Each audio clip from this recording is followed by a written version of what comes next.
नमस्कार. आजचा विषय आहे फॅटी लिव्हर. आपण बऱ्याच वेळेला काही पोटाच्या समस्यानिमित्त सोनोग्राफी करतो आणि ते सोनोग्राफी केल्यानंतर आपल्याला लक्षात येतं की आपल्या सोनोग्राफीच्या रिपोर्टमध्ये एक फॅटी लिव्हर नावाचा एक शब्द आलेला आहे. त्याच्यामध्ये ग्रेड 1, ग्रेड 2, ग्रेड 3, ग्रेड 4 अशा प्रकारच्या काही फॅटी लिव्हरच्या ग्रेड्स दिलेल्या असतात. तर आज आपल्याला समजून घ्यायचंय की हे फॅटी लिव्हर असल्यावर घरगुती उपाय करायचा आहे, त्याच्याने काही गंभीर समस्या निर्माण होऊ शकतात किंवा फॅटी लिव्हर आणि बऱ्याच वेळेला डिटॉक्स काय सत्य आहे हे आपल्याला जाणून घ्यायचंय. तर तुम्ही लिव्हर डिटॉक्स करण्यासाठी महागडे ज्यूस किंवा सप्लिमेंट्स विकत घेण्याचा विचार करत आहात तर थांबा. पैसे खर्च करण्यापूर्वी हे जाणून घ्या की तुमचं लिव्हर स्वतःला कसं शुद्ध करू शकतं, स्वच्छ करू शकतं. तर तुम्ही न कळत त्याला कसं आजारी पाडत आहात हे आधी आपल्याला जाणून घेणं गरजेचं आहे. तर आयुर्वेदानुसार यकृताला रक्तवस्त्रताचे मूळ मानले. चरक संहितेनुसार चुकीचा आहार आणि चुकीची जीवनशैली यांच्यामुळे रंजक पित्त बिघडते, त्यामुळे यकृताचे जे कार्य आहे ते मंदावते. भावप्रकाश निघंटूमध्ये सुद्धा भूमी आमलकी, कुटकी, काळमेघ अशा या वनस्पतींना एक हिपॅटो प्रोडक्टिव्ह म्हणजे यकृताला हितकर असं मानलेलं आहे. आणि मॉडर्न सायन्स काय सांगतं की यकृत स्वतःलाच डिटॉक्स करतं, पण वाढलेली चरबी म्हणजे त्याला स्टिटॉइडसिस म्हणतो हे कमी करण्यासाठी आहारात बदल करणं अनिवार्य आहे. तर फॅटी लिव्हरच्या आधी आपल्याला कारण लक्षात घेणं गरजेचं आहे की फॅटी लिव्हर हे कशामुळे होतं. तर आपल्या आहारामध्ये जर आपण दही, पनीर, जास्त गोड पदार्थ किंवा अतिप्रमाणात मद्यपान जर आपण करत असाल तर आपल्या लिव्हरमध्ये बिघाड होऊ शकतो. दिवसा झोपणं ज्यामुळे कफ वाढतो आणि लिव्हरवरची चरबी देखील साठते. प्रोसेस फूड, फ्रुक्टोज साखर किंवा जे आर्टिफिशियल साखर जे आजकाल मार्केटमध्ये येतात त्याच्यामध्ये केक, पेस्ट्रीज, चॉकलेट्स याचा अतिप्रमाण असेल तर या देखील फॅटी लिव्हरचा त्रास आपल्याला उद्भवत असतो.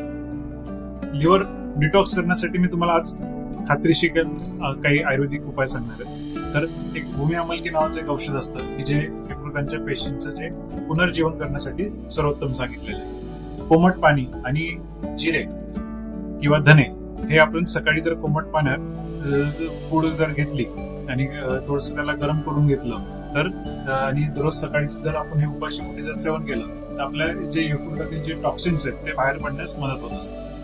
तसेच आयुर्वेदानुसार कडू रसांचं सेवन करायला सांगितलेलं आहे. जे कारले, मेथी, कडू, पडवळ यामुळे यकृतातील जे वाढलेले पित्त असते आणि मेद असते तो कमी होतो आणि आपल्याला लिव्हरची जी हेल्थ आहे ती सुधारण्यास मदत होत असते. तसंच आपल्याला आहारामध्ये काय वाढवायचंय तर ओट्स, बार्ली म्हणजे जवस म्हणतो आपण किंवा पालेभाज्या यांचा आपल्याला समावेश वाढवायचा आहे.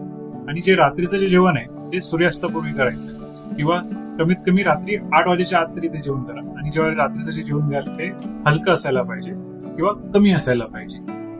तर आपल्याला मैद्याचे पदार्थ टाळायचे, तेलकट जास्त खायचं नाहीये, अति तिखट पदार्थ टाळायचे, रात्री उशिरा जेवण टाळायचंय आणि जेवण केल्यानंतर लगेच झोपणं टाळायचं.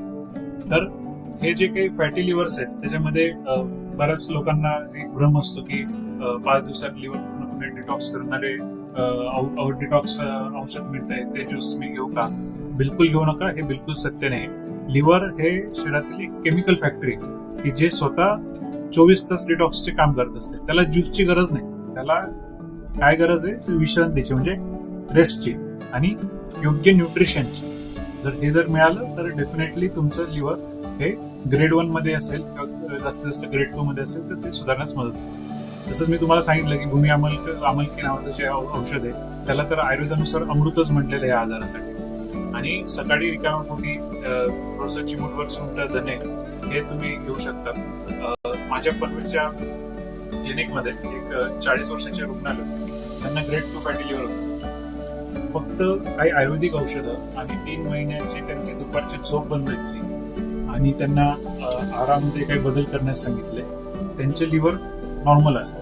तर तुम्ही देखील आजपासून एक गोष्ट बदलायची, रात्रीचं जेवण आणि झोप यामध्ये किमान 3 तासाचं अंतर ठेवा.